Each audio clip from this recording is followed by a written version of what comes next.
Hello, welcome to Business Law 1 class. Today we look at Section 2 of Unit 2, Formation, especially on offer and acceptance. Session objectives. By the end of this session, you should be able to define offer, distinguish what an offer is and what offer is not, explain how offer can be terminated, and lastly, explain acceptance of an offer. Now, we indicated that the basic elements of contracts are offer and acceptance, which constitute agreement. We also explain intention to create legal relation. We discuss consideration, and we also discuss capacity. Now let's start the discussion on offer. The definition of an offer has been stated in the case of Entry versus NTAC by the learned judge, Tetaba JSC, as he then was. He indicated that an offer is an indication in words or by conduct by an offeror that he or she is prepared to be bound by a contract in the terms expressed in the offer. If the offeree communicates to the offeror his or her acceptance in those terms, and accordingly, the offer has to be definite, final, and must not leave any significant term for further negotiation. So basically, this is what the learned judge is saying. He said, look, offeror will make an offer to an offeree, and in that offer, certain terms will be stipulated. Now, if the offeree want to accept, the offeree must accept those terms exactly as it is. Once the offeree accepts the offer, which is the offer which has been made to the offeree, the offeror will now be held responsible for the offer being made.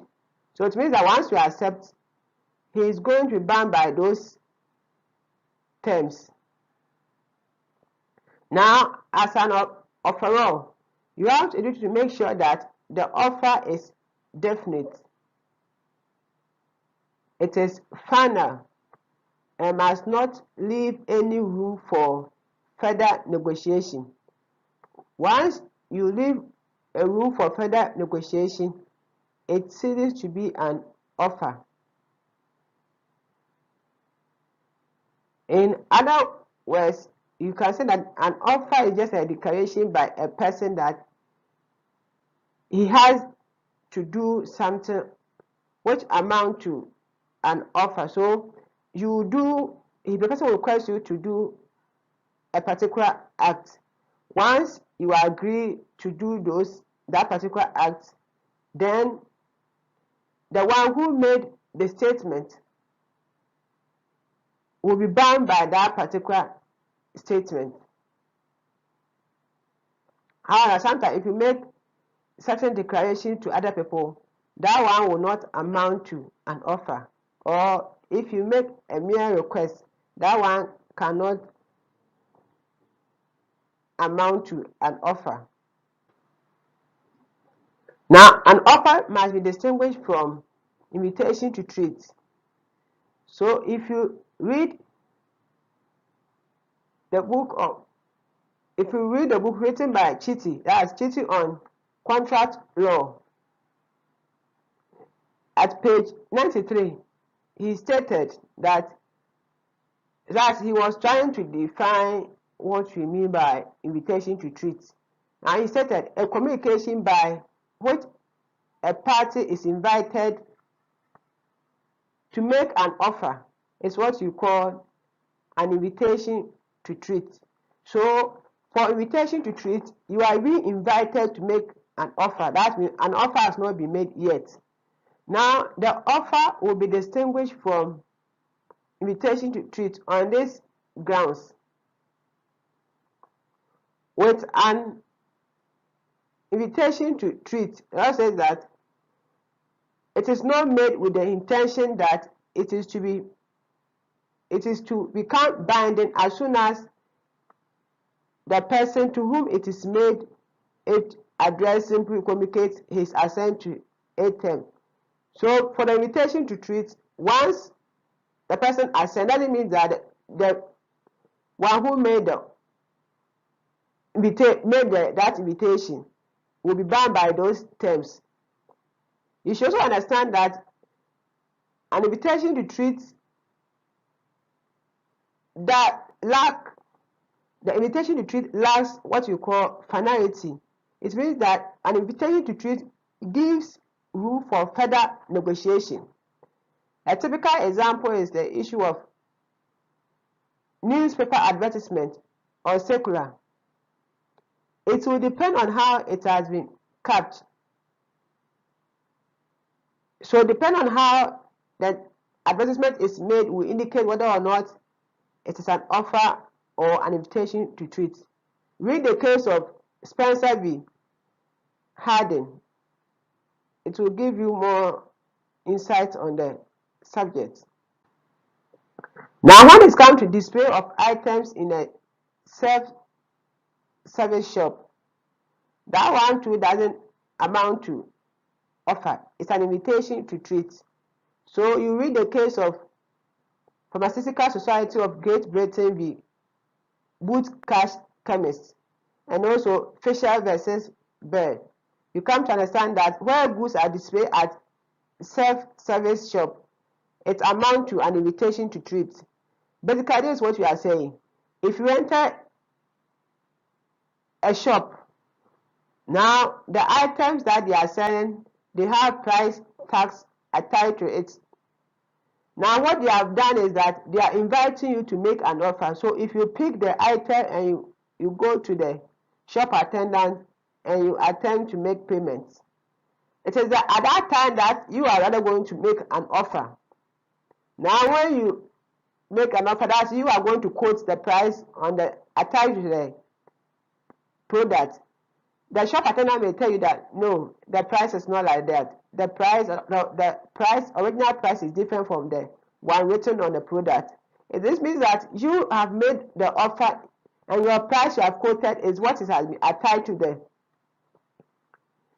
the product. But the shop attendant may give you a different price, which is now he is now going to indicate whether he's accepting the offer or the offer you have made or not. So if you quote the price that is attached the item, and he also agrees that indeed that is the price, that means that he has accepted your offer. But if he quotes different price, it means that he has made a counter offer, and you have to decide whether you accept the new offer or not. You also have auction sales. During auction sales, the auction sale doesn't mean that an offer has been made. You are all invited to come and bid. So you read the case of Payne v. Cave, Berry v. Davis, Harris v. Nicholson. Now let's look at sale by tender. Sale by tender also constitutes invitation to treat, but not an offer. Types of offer. You have unilateral offer and bilateral offer. For a unilateral offer, an offer is made to a person, or it can be the whole world, and it's the person who made the offer requires performance or non-performance of the other person. So the promise is made by only one person in exchange for the performance of or the non-performance of an act. So if you read the case of Car versus Carbolic Smoke Ball, Car versus Carbolic Smoke Ball, you come to understand that a unilateral offer was made that look, anyone who will buy the product and use it in a particular manner, but the person still suffer from influenza, the company is willing to compensate the person because they have put a certain amount at the bank to cater for those issues. Now, the acceptance of this offer was not to be communicated to the offeror, but just what? To perform that act. So, if someone make an offer to you without the person necessarily require you to exchange, or you make an offer or a promise in return, then it's constitutes a neutral offer because it is made by only one person, and your performance or non-performance is what is required. So you perform it in exchange of the promise. You also have bilateral offer. Here there's a exchange of mutual or reciprocal promises between two parties that require performance and non-performance of some act. So with this one, you are required to also make promise in return. For instance, if you promise to marry someone, the person also promise in return that she will also marry you. So that's an exchange of promises between two parties. And this is not every promise that can bind the parties. It is promises that is very serious. It's serious promise that you can bring an action at the court to enforce. It is not a mere promise. Termination of an offer. Offer can be terminated in one of these ways: by revocation. So when an offeror makes an offer, then before the offeree accepts the offeror withdraws or revokes the offer is said to be terminated. Lapse of time. When the offer is made open for maybe 2 days,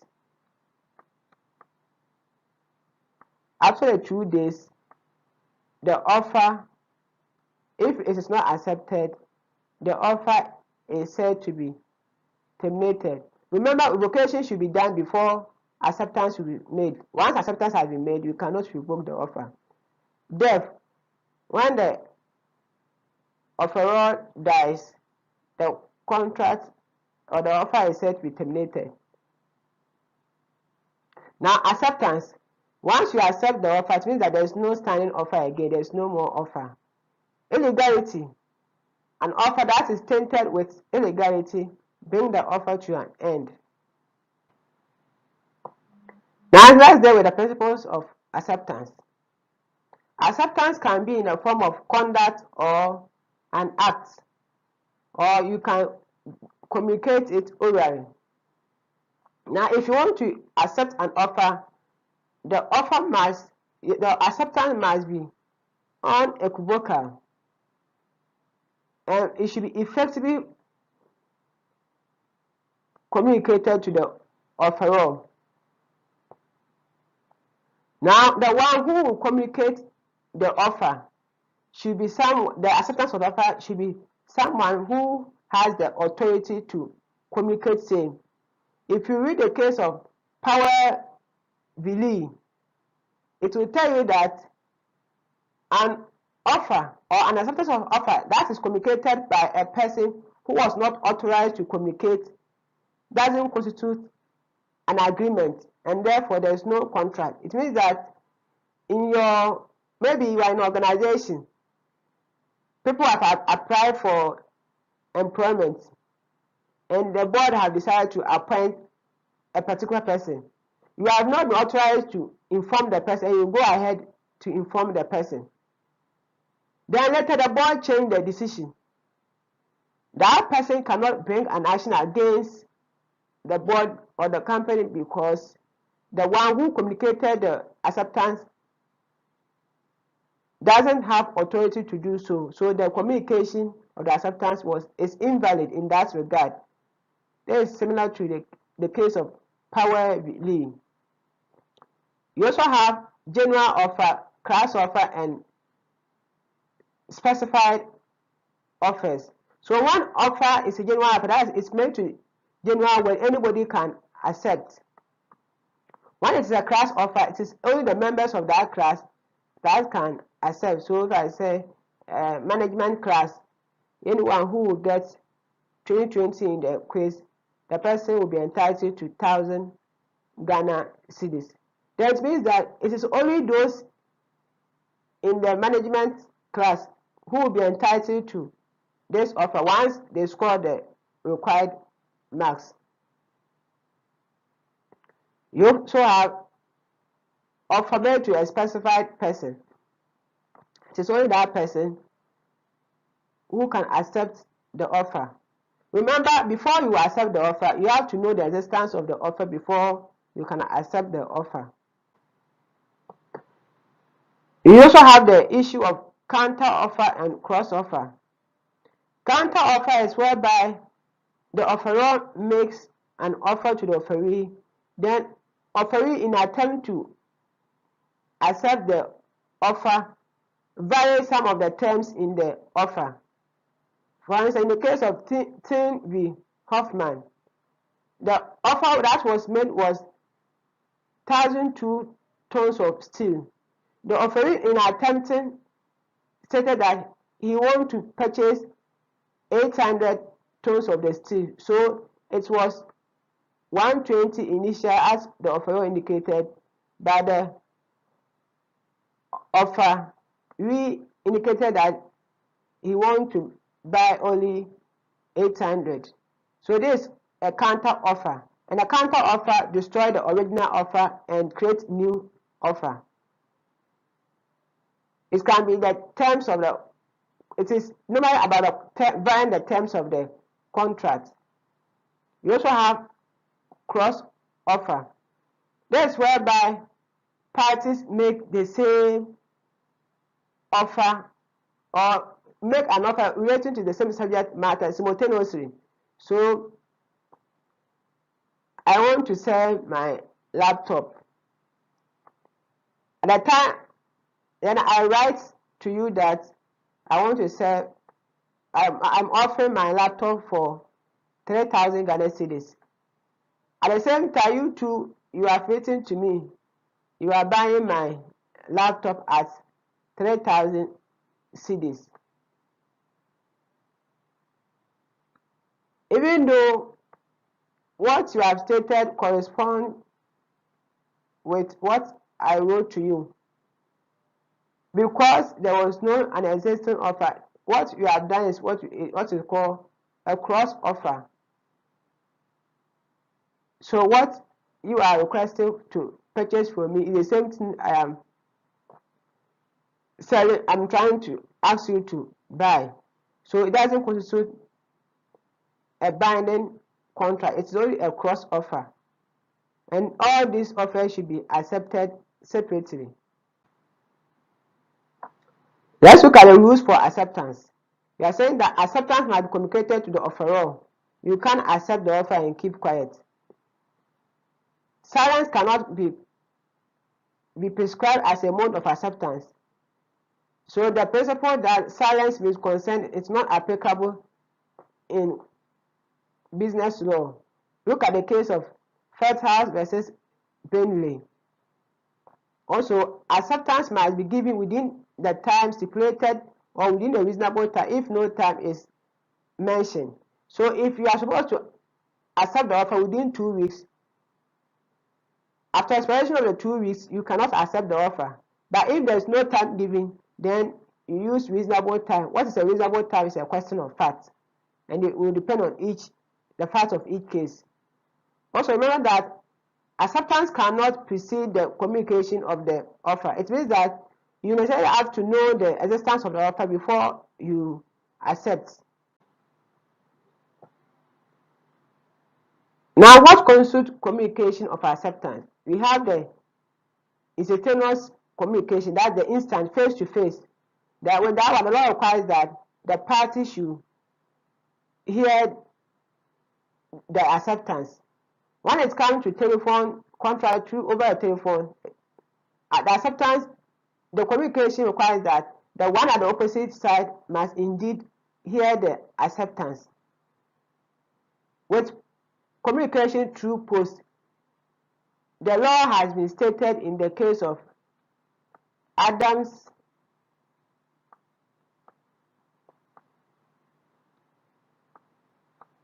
v.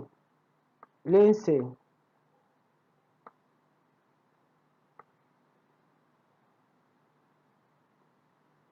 Instead, the postal rule says, look, where it is in the contemplation that the post will be used to communicate acceptance, that in the ordinary course of, in the ordinary usage of the trade, if post is required to be the appropriate means for acceptance, then when the acceptance of the offer is properly addressed and posted, the acceptance is complete, irrespective of whether or not the letter will reach the offeree or the letter will reach the offerer or not. Even when it gets missing along the line, the offeree has communicated his or her acceptance to the offerer.